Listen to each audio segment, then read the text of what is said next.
मेरा नाम ज्योति है। मेरी 14 साल की बेटी अंधी थी, जिसकी वजह से मैं बहुत परेशान रहती थी। जगह जगह लेकर उसे घूमती फिरती, मगर कोई फ़ायदा ना हुआ।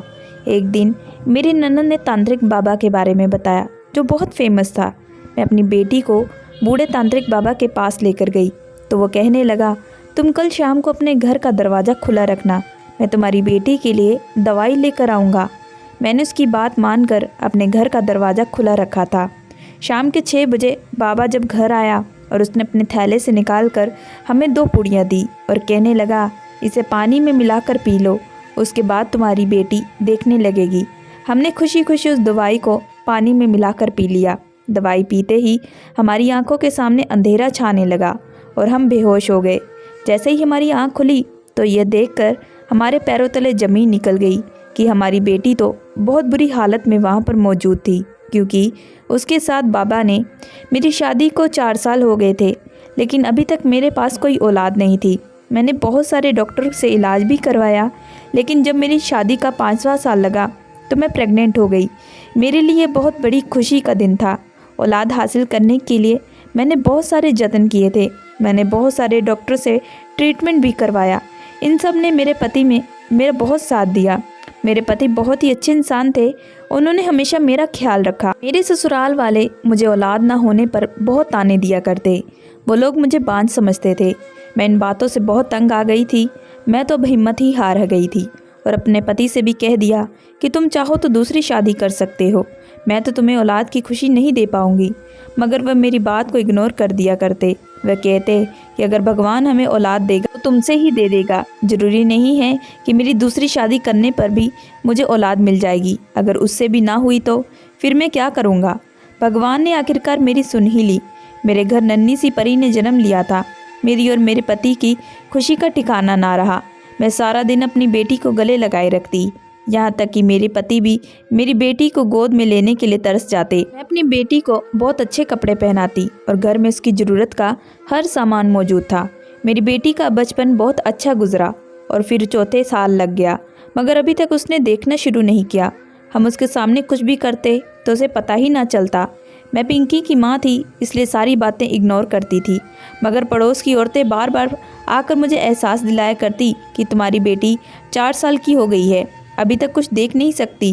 क्योंकि मेरी बेटी के साथ जितने भी लोगों के बच्चे मोहल्ले में पैदा हुए थे, वह सब के सब अपनी आंखों से साफ साफ देख सकते थे। मुझे इन बातों ने बहुत ज़्यादा डरा दिया, मगर अभी तक किसी के साथ अपना दर्द मैं शेयर ना कर पाई, क्योंकि मैं ऐसे मोहल्ले में रहती थी जहाँ पर इंसान के अंदर किसी तरह की कमी होने पर उसका वही नाम पड़ जाता था। सोच कर मेरा पूरा शरीर कांप जाता कि लोग मेरी बेटी को अंधी कहाँ करेंगे।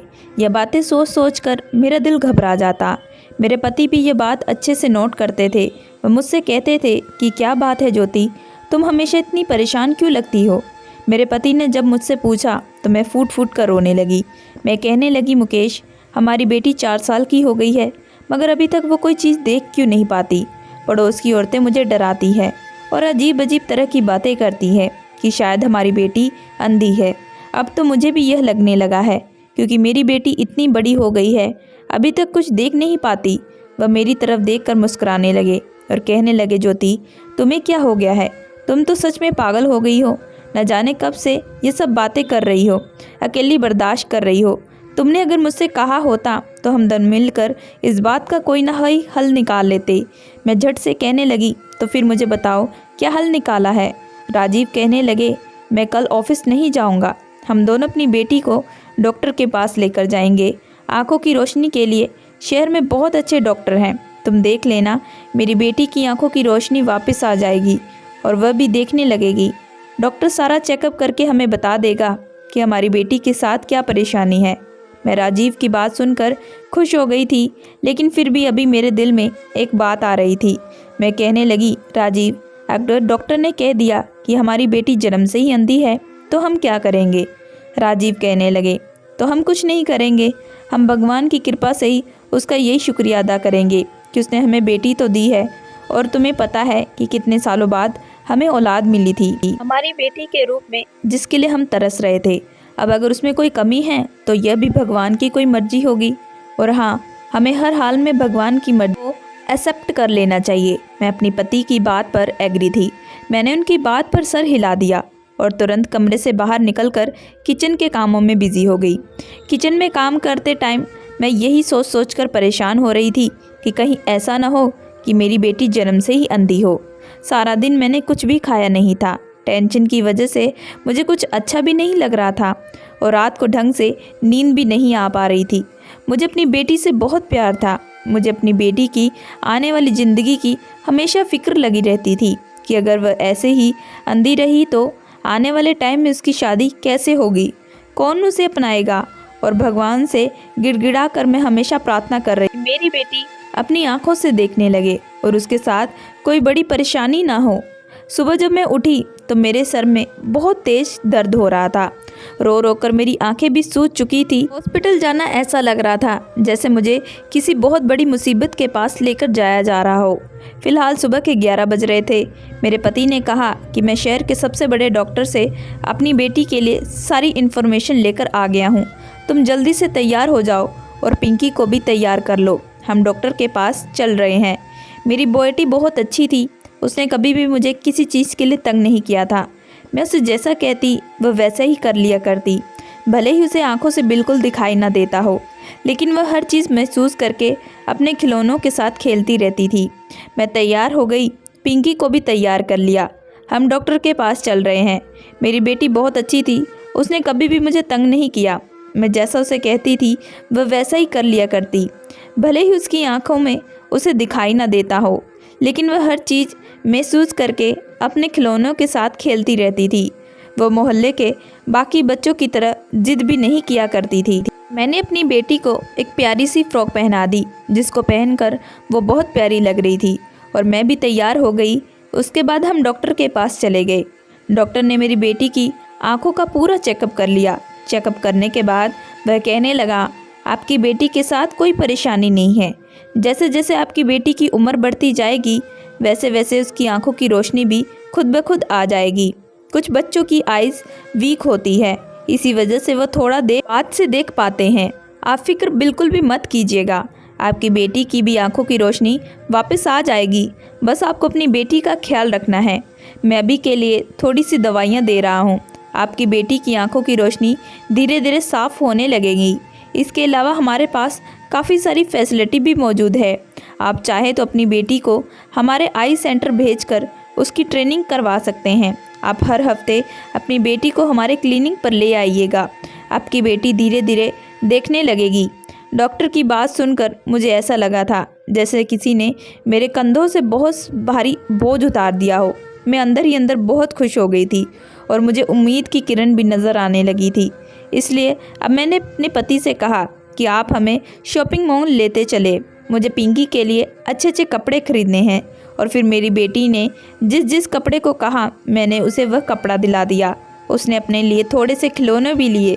उसने खिलौने पर खुद अपनी मर्जी से हाथ रखा था और उन्हें पसंद भी किया था। जब से पिंकी पैदा हुई थी मैंने खुद पर ध्यान देना ही बंद कर दिया था। मुझे तो ना पहनने का होश था और ना ही कुछ ओढ़ने का। मैं खुद पर बहुत कम ध्यान दिया करती। बस हमेशा अपने पति और बेटी की ही खुशियों की फ़िक्र लगी रहती। फ़िलहाल अब तो मैं खुश रहने लगी थी क्योंकि डॉक्टर ने मेरी टेंशन थोड़ी कम कर दी थी। इसी तरह से वक्त गुजरता चला गया। हमने उस डॉक्टर पर बहुत सारा पैसा भी खर्च कर दिया। जिस तरह से चेकअप करने को वह कहता हम वैसा ही कर लिया करते, यही सोचकर कि शायद हमारी बेटी देख सकेगी। लेकिन धीरे धीरे मेरी बेटी अब 7 साल की हो चुकी थी और उसने अभी तक कुछ भी देखना शुरू नहीं किया था। मैंने राजीव से कहा कि हम अब उस डॉक्टर के पास अपनी बेटी को बिल्कुल नहीं लेकर जाएंगे। हम अपनी बेटी को किसी और अच्छे डॉक्टर को दिखाएंगे। फिर ऐसा ही हुआ। हमने शहर का कोई भी डॉक्टर नहीं छोड़ा। यहाँ तक कि हमें कोई दूसरे शहर के डॉक्टर की राय भी देता तो हम अपनी बेटी को वहीं लेकर चले जाते। लेकिन हर जगह हमें मायूसी के अलावा कुछ भी हाथ ना लगता। उसके बाद मेरे किसी रिश्तेदार ने हमें सजेस्ट किया कि आप डॉक्टर को छोड़कर किसी होम्योपैथिक डॉक्टर को दिखाए। किसी दूसरे बच्चे ने भी इसी तरह से देखना शुरू किया था। वह डॉक्टर बहुत अच्छा है, तुम देखना, तुम्हारी बेटी भी देखने लगेगी। अब मुझे एक नया रास्ता दिखाई दे गया था और मैं उस रास्ते की तरफ चलने लगी। कई साल हमारे इसी तरह बर्बाद हो गए और फिर हम वैद्य, तांत्रिक, इन लोगों पर अपना पैसा बर्बाद करने लगे। और ऐसे हम करते करते मेरी बेटी 14 साल की हो गई, मगर अभी तक उसे कुछ दिखाई न देता। मेरे पति की जितनी भी सैलरी होती वह सारी हम पिंकी के इलाज पर ही खर्च कर दिया करते, इसलिए हम अपने बुढ़ापे के लिए कुछ सेविंग नहीं कर पाए थे।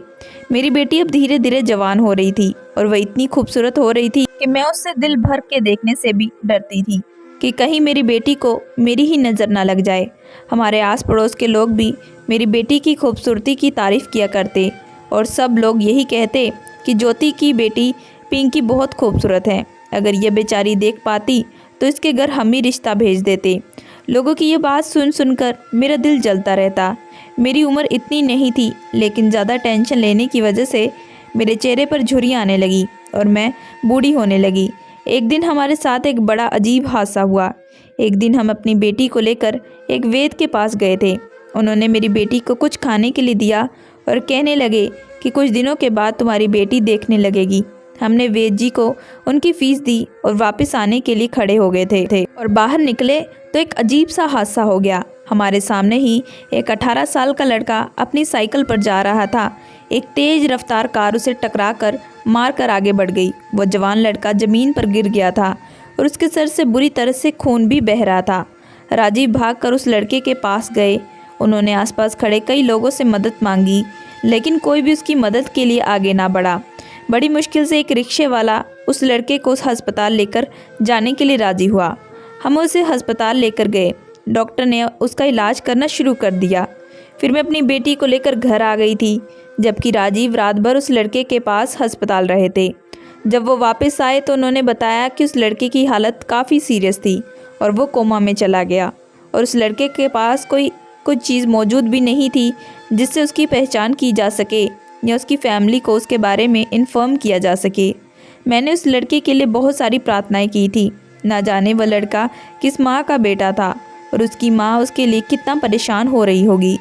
कुछ दिन मेरे पति इसी तरह अस्पताल जाते रहे और उस लड़के का इलाज चलते चलते अब 1 महीना हो गया था। जब वह कुछ रिकवर हुआ तो मेरे पति उसे हमारे घर ले आए। उस लड़के के सर पर पट्टी बंध रही थी। मैंने अपने पति की तरफ घूरते हुए देखा तो वो उस लड़के को गेस्ट रूम में छोड़ आए और कहने लगे, ज्योति, ये लड़का होश में तो आ गया है लेकिन अपनी याददाश्त खो चुका है। डॉक्टर ने कह दिया है कि हम इसको डिस्चार्ज कर देते हैं और धीरे धीरे इसका ट्रीटमेंट चलता रहेगा तो इसकी याददाश्त खुद ब खुद वापस आ जाएगी। तब तक मुझे इसे यहाँ लाने के अलावा कोई रास्ता नज़र नहीं आ रहा था। यह कहाँ जाता, जबकि अभी तक इसकी फैमिली से भी कोई नहीं आया। किसी ने शायद इसे ढूंढने की भी कोशिश नहीं की। मुझे इस लड़के की बहुत फिक्र सता रही थी, इसलिए मैं इसको अपने साथ लेकर आ गया। इस लड़के को अपना नाम तो याद आ गया है। इसने अपना नाम मुझे विवेक बताया है। मेरे पति बहुत परेशान लग रहे थे, फिर भी मैंने उनकी तरफ देखते हुए कहा, राजीव, आपको नहीं पता कि हमारी बेटी जवान है? तो वह कहने लगे, अभी ये लड़का बीमार है, जब तक ये ठीक हो जाएगा तब तक मैं इसके लिए कोई ना कोई ठिकाना ढूंढ ही लूँगा। मैंने भी सर हिला दिया।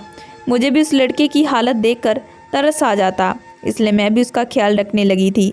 वह बहुत प्यारा लड़का था और मैं उसको देखकर सोचती कि अगर भगवान मुझे एक औलाद दे देता और वह बेटा होता तो आज मेरा परिवार पूरा हो जाता। शायद मेरा बेटा इसके जैसा ही होता। मैं जब भी उसका कोई काम किया करती तो वह मुस्कुराकर मुझे थैंक यू बोलता। जहाँ तक कि मेरी बेटी पिंकी की बात है तो वह लड़का मेरी बेटी को आंख उठाकर नहीं देखता। मुझे उसकी शराफत ने बहुत इम्प्रेस किया था। इसी तरह 1 महीना गुजर चुका और वह लड़का धीरे धीरे चलने भी लगा। मैं अपने कमरे में टीवी देख रही थी और मेरी बेटी उस टाइम सो रही थी तो वह लड़का मेरे कमरे में आ गया और मुझसे कहने लगा, आंटी, क्या मैं आपसे एक बात पूछ सकता हूँ? मैंने कहा कि हाँ, बिल्कुल ज़रूर पूछो, क्यों नहीं। तो वह कहने लगा, आंटी, मुझे ऐसा लगता है जैसे आपकी बेटी देख नहीं सकती। क्या आपको नहीं लगता कि आपकी बेटी इतनी बड़ी हो गई है? आपको उसकी आंखों की रोशनी के लिए कुछ करना चाहिए। विवेक की बात सुनकर मेरी आंखों में आंसू आ गए। मैंने उससे कहा कि बेटा, मेरी बेटी अंधी है और वह देख नहीं सकती। ये बात सुनकर विवेक की आंखें फटी की फटी रह गई। मैं कहने लगी कि जब 4 साल की थी तब से उसका इलाज करवा रही हूँ। अब वो 14 साल की हो गई है लेकिन अभी तक कोई फ़ायदा नहीं। उसने सर हिला दिया और कहने लगा, आंटी, जब इलाज से कोई फ़ायदा नहीं हुआ तो अपनी बेटी का इलाज अभी तक बंद क्यों नहीं करवा दिया? अगर आप इसे भगवान की मर्जी समझकर एक्सेप्ट कर लेती तो शायद आपको भी अभी तक सुकून मिल जाता। मुझे विवेक की यह बात सुनकर बहुत गुस्सा आने लगा और मैं चिल्लाकर उसे कहने लगी, तुम्हारी हिम्मत कैसे हुई ऐसा कहने की। पिंकी मेरी इकलौती बेटी है। मैं तो मरते दम तक अपनी बेटी का इलाज करवाती रहूँगी जब तक वह ठीक नहीं हो जाती। वो तो फिर भी मेरी बेटी है, लेकिन हम तो तुम जैसे अनजान का भी इलाज करवा रहे हैं।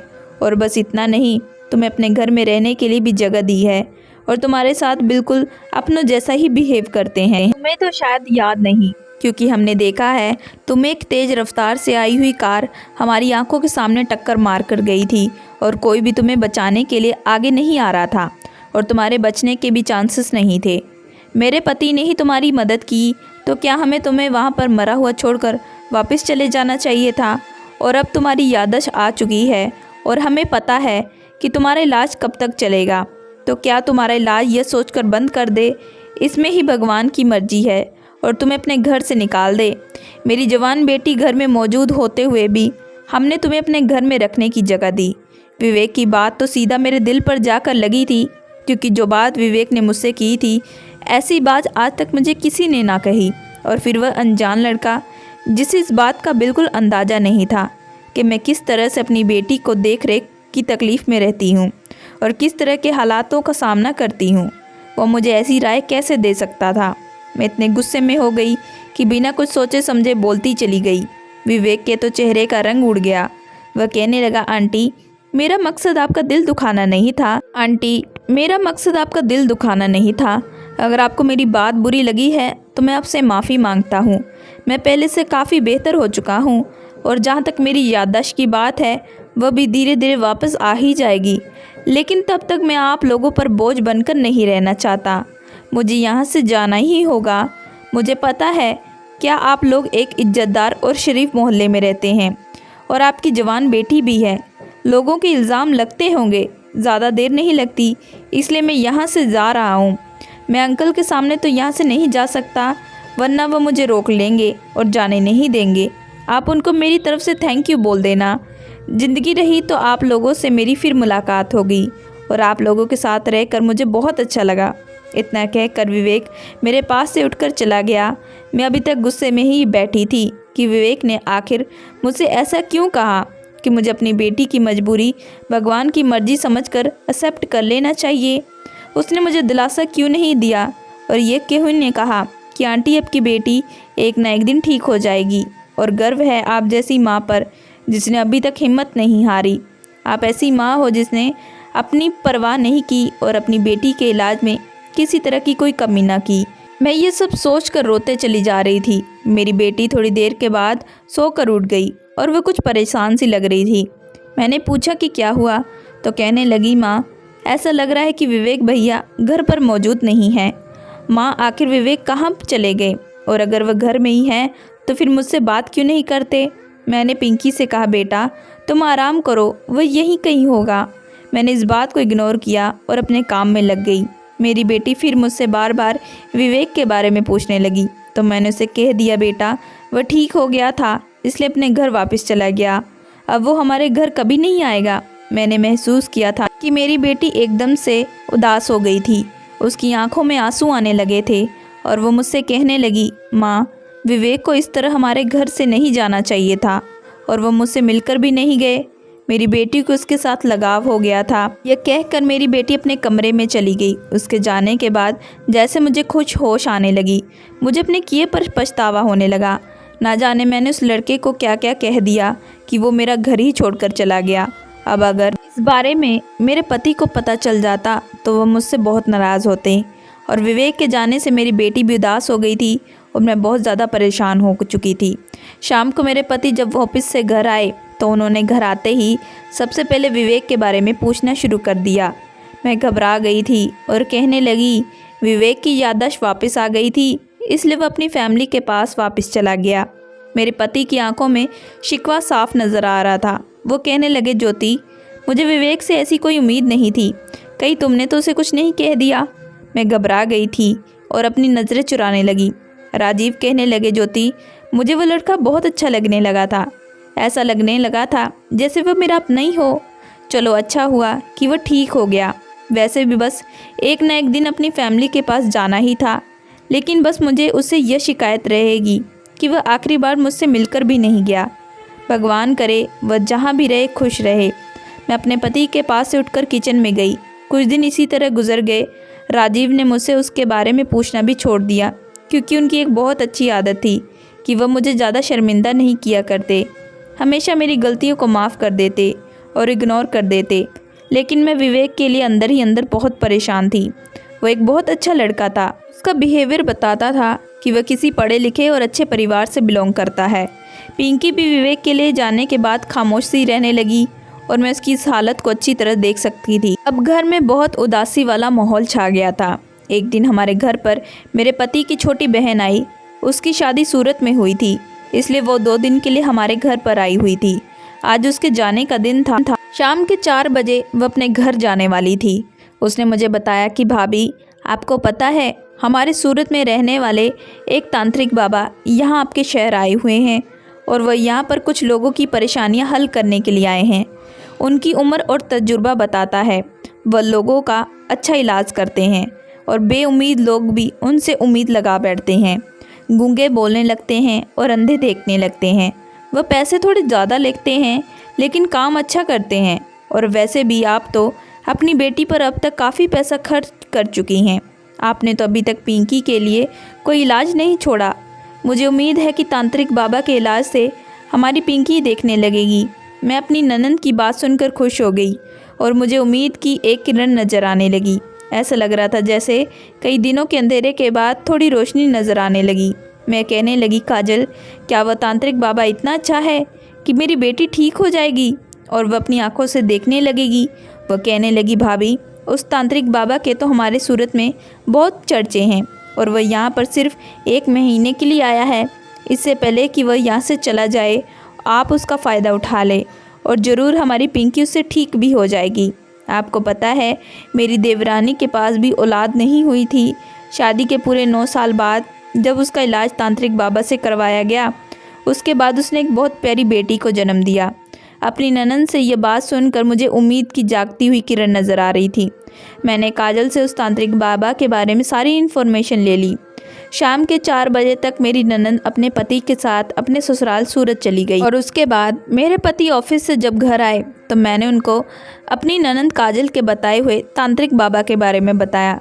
मैंने अपने पति को बताया, राजीव, आज काजल बता रही थी कि सूरत से हमारे शहर में एक तांत्रिक बाबा यहाँ पर आए हैं और उनके इलाज से हर कोई ठीक भी हो जाता है। मैं चाहती हूँ कि आप मेरे साथ चलो, हम अपनी बेटी को भी उस तांत्रिक बाबा के पास लेकर जाते हैं। यह सुनकर राजीव थोड़ा उदास हो गए। उन्हें ये सब अच्छा नहीं लगा। मैं कहने लगी, राजीव, तुम पैसों की बिल्कुल परवाह मत करो। मैं अपना जेवर बेच दूंगी, लेकिन अपनी बेटी का इलाज करवा कर रहूँगी। राजीव कहने लगे, ज्योति, आज तक मैंने कभी पैसों की परवाह की है? मैं तो ये सोचकर परेशान हो रहा हूँ कि हमने अपनी बेटी को आज तक कितनी दवाइयाँ खिलाई है, कितने जतन किए हैं, लेकिन आज तक किसी चीज़ का कोई असर ना हुआ। ये ना हो कि आने वाले टाइम में हमारी बेटी पर कोई परेशानी खड़ी हो जाए। मुझे तो राजीव की बातों में विवेक का चेहरा नज़र आने लगा। वो बिल्कुल उसके जैसी ही बातें कर रहे थे। मैंने गुस्से से उठकर खड़ी हो गई और मैंने राजीव से कहा, मुझे कुछ नहीं पता, कुछ भी करके आप कल ऑफिस से जल्दी आ जाइए और मुझे उस तांत्रिक बाबा के पास लेकर चलिए। बस फैसला हो गया। जैसे मैंने कहा वैसा ही होना चाहिए। मुझे अच्छी तरह से पता था कि राजीव कभी भी मेरी बात को नहीं टालते। वो मेरी उम्मीद पर खरे उतरते हैं। अगले दिन वह ऑफिस से जल्दी ही छुट्टी लेकर आ गए। हम शाम के 4 बजे के टाइम अपनी बेटी को तांत्रिक बाबा के पास लेकर चले गए। हैरत की बात तो यह थी कि आज पिंकी भी हमारे साथ चलने के लिए मना कर रही थी। माँ, मैं अपना इलाज करवाते कराते थक गई हूँ। अब मुझे कहीं नहीं जाना। जो कमी मेरे अंदर है मैंने उसको एक्सेप्ट कर लिया है। आप मुझे मेरे हाल पर छोड़ दें। अपनी बेटी की ये बात सुनकर मेरी आंखों में आंसू आ गए। मैं अपनी बेटी को ले जाने के लिए उसके आगे हाथ जोड़कर खड़ी हो गई और कहने लगी, बेटी, आज मुझे एक आखिरी बार मौका दे दे, उसके बाद मैं तुम्हें कहीं भी जाने के लिए नहीं कहूँगी। वो मेरी बात मान गई और हम तांत्रिक बाबा की दुकान पर चले गए। वहाँ पर बहुत ज़्यादा भीड़ लगी थी। ऐसा लग रहा था जैसे हमारा नंबर तो बहुत टाइम बाद आने वाला है। मैंने अपने पति की तरफ देखा और कहने लगी, देखा आपने यहाँ पर कितनी भीड़ लगी है। ये सारे लोग यहाँ पर अपना टाइम वेस्ट करने तो नहीं आए हैं। इन लोगों को फ़ायदा होता है तभी तो यहाँ पर आए हैं। मेरे पति भी गौर से भीड़ को देख रहे थे और उन्होंने सर हिला दिया। हमारा नंबर आने में अभी बहुत देर था क्योंकि बहुत लंबी लाइन लगी हुई थी। 7 बज चुके थे। तब तक कहीं जाकर हमारा नंबर आया। हम बाबा के पास पहुँचे तो हमने अपनी बेटी पिंकी को आगे कर दिया और उनको बताया कि मेरी बेटी बचपन से ही अंधी है। मैं चाहती हूँ कि मेरी बेटी की आंखों की रोशनी वापस आ जाए और वह इस दुनिया को देख सके। तांत्रिक बाबा ने जैसे ही मेरी बेटी को देखा, उसके चेहरे पर एक अजीब सी मुस्कुराहट आ गई थी। वो मुस्कुरा कर कहने लगे, बहन, तुम अपनी बेटी को बिल्कुल ठीक जगह पर लेकर आई हो। तुम्हारी बेटी मेरे लिए बहुत स्पेशल है। मैं इसका इलाज भी स्पेशल तरीके से ही करना चाहता हूँ। तुमने देखा है, सारे लोगों का इलाज मैंने उन्हें यही बुलाकर ही किया है, लेकिन तुम्हारी बेटी का इलाज मैं तुम्हारे घर पर आकर करना चाहता हूँ। मुझे अपना एड्रेस बता दो ताकि मैं तसल्ली के साथ इस लड़की का इलाज कर सकूँ। मेरे पति ने एक पर्ची पर उनको हमारे घर का एड्रेस लिख कर दे दिया। बाबा मेरी तरफ देखकर कहने लगे, देखना बहन, तुम्हारी बेटी की आंखों की रोशनी जल्द ही वापस आ जाएगी। उसके बाद तुम्हें सबको मेरे बारे में बताना है ताकि ज़्यादा से ज़्यादा लोग मेरे पास आ सके और सेहतमंद हो सके। तुम कल को अपने घर के दरवाजे खुले रखना, मैं तुम्हारे घर पर पहुंच जाऊंगा। यह सुनकर मैं बहुत ज़्यादा खुश हो गई। चलो, मेरी बेटी अब बिल्कुल ठीक होने वाली है। मैंने अपनी बेटी से कहा कि तुम बिल्कुल ठीक हो जाओगी तो हम दोनों माँ बेटी बाहर घूमने चला करेंगे और मैं तुम्हें खूब सारी शॉपिंग करवाऊंगी, मूवी दिखाऊंगी और पार्क में भी घुमाने लेकर जाया करूंगी। वो मेरी बात सुनकर हंसने लगी और कहने लगी, माँ, मैं भी सब कुछ देखना चाहती हूँ। आखिर ये दुनिया कैसी है। मैंने अपनी बेटी को तसल्ली दी और कहा कि तुम बिल्कुल ठीक हो जाओगी। मेरी बेटी भी यही चाहती थी कि वह ठीक हो जाए। अब हमें सिर्फ बाबा के आने का इंतज़ार था। मैंने अपने घर के दरवाजे खुले छोड़ दिए। ठीक शाम के 6 बजे बाबा और उनके साथ एक आदमी आया। शायद वह उनका चेला था। मैं बाबा जी को गेस्ट रूम में ले गई। मैंने बाबा से कहा, बाबा जी, आप पहले खाना खा ले, उसके बाद चाय नाश्ता कर लीजिएगा। वो मुस्कुराने लगे और कहने लगे, नहीं, पहले मैं आपकी बेटी का इलाज शुरू करूँगा, उसके बाद सब लोग मिलकर खाना खाएंगे। तुम्हारा पति कहाँ है? उसे भी इस कमरे में बुला लो। राजीव को भी मैं कमरे में लेकर आ गई। उन्होंने पिंकी को हमारे सामने बिठा दिया। फिर अपने ठेले से 2 कागज़ की पुड़िया निकाली। फिर मुझसे कहने लगे, जाओ 2 गिलास सादा पानी लेकर आओ। मैं जल्दी से 2 गिलास पानी लेकर आ गई। बाबा ने वो पुड़िया दोनों गिलास में डाल दी और फिर कहने लगे, यह पानी अब तुम दोनों पति पत्नी पी लो। पानी पीकर तुम दोनों की बेटी आंखों पर फूंक मार देना। मैंने तो वो पानी एक बार में ही पी लिया, लेकिन मेरे पति तो एक घूंट पीते ही गले में फंदा लग गया। वह कहने लगे, इसका टेस्ट बहुत ख़राब है। बाबा कहने लगे, ये क्या बात हुई? मैं तुम लोगों की बेटी का इलाज करने आया हूँ और तुम इसको पीने में भी नखरे दिखा रहे हो। मैंने राजीव को आंखें दिखाई और कहने लगी, जल्दी से पी लो। वो बेचारे मजबूर हो गए और गिलास को मुंह से लगाकर सारा पानी पी गए। थोड़ी देर ही गुजरी थी कि मेरा सर अचानक भारी होने लगा और मुझे चक्कर आने लगे। मेरी आंखें भारी होने लगी। मैंने पलट कर अपने पति की तरफ देखा तो उनको भी चक्कर आ रहे थे। उनका भी सर भारी होने लगा, लेकिन वह बाबा हमें देखकर ज़ोर ज़ोर से हंस रहा था। बाबा ने मेरी बेटी का हाथ दबोच लिया और उसको पकड़कर खड़ा हो गया। उसे अपनी तरफ खींचने की कोशिश कर रहा था और मेरी बेटी मम्मी पापा बचाओ बचाओ कह कर ज़ोर ज़ोर से चिल्ला रही थी। वो अपना हाथ छुड़ाने की कोशिश कर रही थी और उनसे भागने की भी कोशिश की, मगर बाबा के चेले ने उसका हाथ पकड़ लिया। मुझे तांत्रिक बाबा में एक हैवान नज़र आ रहा था और फिर मैं पूरी तरह से बेहोश हो चुकी थी। मेरी आंखों के सामने अंधेरा आ गया, मगर मुझे ये एहसास हो रहा था कि मेरी बेटी बहुत बड़ी मुसीबत में है। मेरे कानों में लगातार मेरी बेटी की चीखने की आवाज़ें आ रही थी, लेकिन मैं कुछ नहीं कर पा रही थी। न जाने कितने टाइम तक मैं और मेरे पति बेहोश थे। जब मुझे होश आया तो मैं घबरा कर उठी और चिल्ला चिल्ला कर अपनी बेटी को आवाज़ लगाने लगी। मेरी बेटी हाथों से महसूस करती हुई चलकर मेरे करीब आई तो मैंने उसे गले से लगा लिया। उसकी हालत बहुत ख़राब हो रही थी। बेटी की हालत देखकर मेरा शरीर बुरी तरह से काँप रहा था। डर की वजह से मेरी बेटी कुछ बोल नहीं पा रही थी, बस रोए जा रही थी। मेरी बेटी के कपड़े भी फटे थे और वह बहुत रो रही थी। मैंने जल्दी से राजीव को उठाया और इधर उधर तांत्रिक बाबा को ढूंढने की कोशिश करने लगी, लेकिन जब मैं कमरे से बाहर निकल कर आई तो देखा कि हॉल में बाबा और उसका चेला कुर्सी में बंधे पड़े थे। मैंने अपनी बेटी की तरफ देखा और पूछा कि क्या हुआ बेटी? राजीव भी होश में आ चुके थे। थोड़ी देर बाद ही हमारे घर के अंदर पुलिस भी आ गई। काफ़ी सारी पुलिस इंस्पेक्टर हमारे घर के अंदर आ चुके। उन्होंने बाबा और उसके चेले को अरेस्ट कर लिया और अपने साथ लेकर चले गए और उनके पीछे ही विवेक भी खड़ा था। मैं विवेक की तरफ देखकर पूरी तरह से डर गई। मैं कहने लगी, विवेक तुम यहाँ पर कैसे आ गए? यहाँ क्या हुआ था? वह कहने लगा, आंटी जब मैं कल आपके घर आया तब आप लोग कहीं जा रहे थे। मैंने अपनी बाइक से आपका पीछा करने की कोशिश की और मैं आपका पीछा करते करते इस तांत्रिक बाबा की दुकान पर गया और वहाँ पर बाहर खड़ा हुआ और आप लोगों का इंतज़ार कर रहा था। आप लोगों की नज़र मुझ पर नहीं पड़ी, लेकिन फिर अचानक से मेरे घर से कॉल आ गई, इसलिए मैं अपने घर को वापस लौट गया। और हाँ, मैंने आप लोगों की बातें सुन ली थी कि आप लोगों के घर तांत्रिक बाबा कल आएगा और पिंकी का इलाज शुरू करेगा। यह तांत्रिक बाबा कोई अच्छा इंसान नहीं है, ये एक ढोंगी बाबा था जो लोगों को लूटता था और जवान लड़कियों की इज्जत खराब करता था। एक दिन मुझे पता चला इस झूठ तांत्रिक बाबा को सूरत से भी फ्रॉड की वजह से निकाल दिया गया। इसलिए मैंने प्लानिंग की थी कि अगर ये बाबा आपके घर पर कोई गड़बड़ी करेगा तो मैं फ़ौरन इसको पुलिस के हवाले कर दूंगा। इसलिए मैं दीवार से कूदकर आपके घर के अंदर आ गया और ये बाबा आप लोगों के साथ जो भी कर रहा था वह सब कुछ मैं देख रहा था। जब इस बाबा ने आप लोगों को बेहोश कर दिया तो मैं भी पुलिस को कॉल कर चुका था। आपको बेहोश हो जाने के बाद यह दोनों पिंकी के साथ ज़बरदस्ती कर रहे थे। मैंने अपने एक दोस्त के साथ मिलकर इस तांत्रिक बाबा और उसके चेले को पकड़कर कुर्सी से बांध दिया। भगवान ने हमारी पिंकी को बचा लिया था और मैं पिंकी को समझा रहा था कि इसे डरने की कोई ज़रूरत नहीं है, उसका भाई अब आ गया है। मैंने आप लोगों को होश में लाने की बहुत कोशिश की, लेकिन आप लोग होश में ना आ सके। जब कई देर बाद आप लोग होश में आए तो पुलिस भी आ गई और उन दोनों को पकड़ कर ले गई। मैं विवेक की बात सुनकर फूट फूट कर रोने लगी थी। मैं कहने लगी, विवेक मुझे माफ़ कर दो, भगवान तुम्हारा भला करे। तुमने आज हमारी इज्जत को बचा लिया है और मेरी बेटी की भी जान बच गई। विवेक कहने लगा, आंटी आपको उस दिन मेरी बात बहुत बुरी लगी थी, मगर सच तो यही है कि भगवान ने कुछ सोच समझ कर ही पिंकी की आंखों की रोशनी नहीं दी है। आप भगवान की मर्जी को ही अपनी मर्जी बना लीजिए और उसकी मर्जी के आगे आपको हथियार डाल लेने चाहिए। आपको हर किसी ने लूटा है, मगर क्या फ़ायदा हुआ? अभी तक पिंकी देखने तो नहीं लगी ना।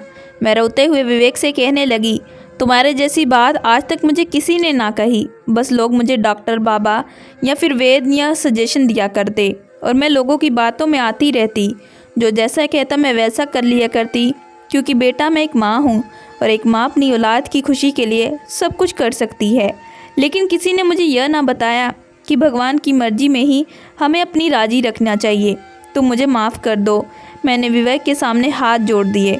उसने जल्दी से मेरे हाथ पकड़ लिए और कहने लगा कि नहीं नहीं आंटी, आप ऐसा मत कीजिए, आप तो मेरी माँ समान हैं। मैंने भगवान से भी माफ़ी मांग ली। मेरे पति भी विवेक से मिलकर बहुत खुश थे। फिर विवेक ने अपने बारे में बताया कि किस तरह उसकी याददाश्त वापस आ गई और उसने बताया कि जब वह हमारे घर से चला गया तो उसको रास्ते से उसके दादा और पिता मिल गए, जो कि उसकी ही तलाश कर रहे थे। उन्हें लगा था कि उनका बेटा मर चुका है, लेकिन वो अपने बेटे को जिंदा और सही सलामत देखकर बहुत खुश थे और विवेक को अपने साथ अपने घर ले गए। जब वो लोग विवेक को अपने घर ले गए तो वहाँ पर रहते रहते धीरे धीरे विवेक सबको पहचानने लगा और धीरे धीरे उसकी याददाश्त भी वापस आ गई। वह बिल्कुल नॉर्मल हो गया, लेकिन याददाश्त वापस आने पर वह हमें नहीं भूला था। हम उसे उसी तरह से याद थे जिस तरह से हमने उसकी जान बचाई थी और उसे अपने घर में जगह दी। विवेक ने हमें अपनी फैमिली से भी मिलवाया और उसकी फैमिली काफ़ी अच्छी और पढ़ी लिखी थी। वो बहुत अमीर लोग। विवेक ने मेरी बेटी को अपनी बहन बना लिया और मेरे पति तो विवेक को अपना बेटा ही मानते थे। मेरी ज़िंदगी में शायद अभी तक एक बेटे की कमी थी, जो कि विवेक के आ जाने से पूरी हो गई। विवेक और हमारी फैमिली के रिलेशन काफ़ी अच्छे हो गए। हम लोग एक दूसरे के साथ बहुत अच्छे तरीके से रहते थे। मेरी बेटी भी विवेक के साथ हमेशा बहन की तरह ही बिहेव करती और अब देखते ही देखते मेरी बेटी 19 साल की हो गई। विवेक की चाची को हमारी बेटी पिंकी बहुत पसंद आई, इसलिए उन्होंने अपने बेटे का रिश्ता मेरी बेटी के लिए भेज दिया। और सबसे अच्छी बात तो ये थी कि जिस लड़के के लिए मेरी बेटी का रिश्ता आया वो लड़का बोल नहीं सकता था। दोनों में ही एक न एक कमी थी, इसलिए वो दोनों एक दूसरे की कदर करने लगे। मैंने अपनी बेटी की शादी विवेक के चाचा के बेटे के साथ कर दी। मेरी बेटी अपनी ससुराल में बहुत खुश रहती, क्योंकि वहाँ पर उसका ख्याल रखने वाले बहुत सारे लोग थे। शायद मेरी बेटी के भाग्य में ऐसा ही लिखा था। उस लड़के में भी एक कमी थी और मेरी बेटी में भी एक कमी थी, जिस वजह से उन दोनों का नसीब एक साथ जुड़ा हुआ था और इसलिए वो दोनों एक दूसरे की बात को समझने की कोशिश करते थे। फ़िलहाल दोनों बहुत अच्छी ज़िंदगी गुजार रहे थे और जिस दिन से मेरी बेटी की शादी हुई मैं अपनी बेटी की तरफ से बेफिक्र हो गई क्योंकि मेरी बेटी को बहुत अच्छा ससुराल मिला था। दोस्तों, मैं आशा करती हूँ कि आप लोगों को ये कहानी पसंद आई होगी। अगर आप लोगों को ये कहानी पसंद आई है तो प्लीज़ हमारे चैनल को लाइक एंड सब्सक्राइब ज़रूर करिएगा एंड बेल आइकन का बटन ज़रूर दबाइएगा।